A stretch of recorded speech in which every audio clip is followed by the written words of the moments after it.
people who work in media, they have a great opportunity to affect change and affect people.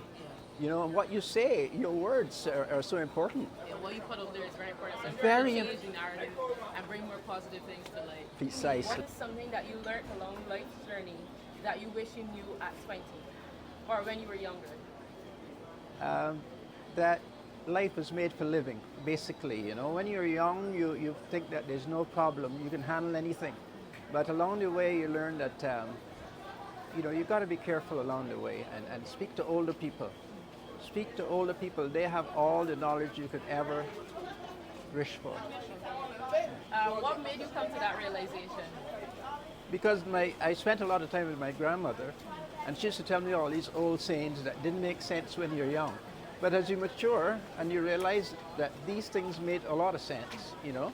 These people did not go to, didn't have degrees and didn't go to high school and all that stuff, but they were wise and they were street smart and they had all the knowledge in the world. You know what I mean? Experience. There's no substitute for experience. Once you live something and you experience it, nobody can tell you differently. Is there any experience that you can think of right now that stands out in your mind that taught you a really important lesson? No rush. Yeah, I mean, I've had a few experiences like that. I mean, the nature of my work is I was a chief steward with a major airline, and I flew all over the world and got to see people in their natural habitats, and that teaches you. Travel is the best teacher in the world. Okay, so Travel. So you're telling people to travel, get out Travel there. is the best teacher in the world. You've gone to see people in their natural environments. You see situations and different countries and different cultures. That's the best teacher in the world. What's your name again? Frank Phillips. Oh, nice to meet you, Frank. Yes. Thank you so much. And well, basically that ties into the next question, which is one piece of advice for someone who's 20. A young person, basically. Yes. Yeah, I would. When I see young people doing things that could affect them for the rest of their life, and give them like a kind of a rap sheet or something that can get them in trouble for the rest of their life, and they will regret having done it. You know, that can give you a record, a criminal record, and everything. I stop them and say to you, listen, you're doing something that might affect you for the rest of your life. Stop and think of what you're doing. Don't do it.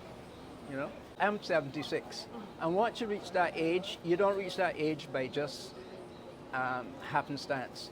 You know, experience and smarts, really. You know, street smarts. But you got to realize, if I do something stupid, it's going to come back and affect me. Yeah. But sometimes people might not even think it's stupid in the moment, you know? Yes, They might right. think So it's you just advise them, like- stop and think about what you're doing. You know, I mean, as human beings, we analyze things to death because of our ability to think and reason. Our ability to think and reason sometimes stop us from doing things when we should be spontaneous. But you should also stop and think about things that could affect you for the rest of your life, negatively especially. Yeah.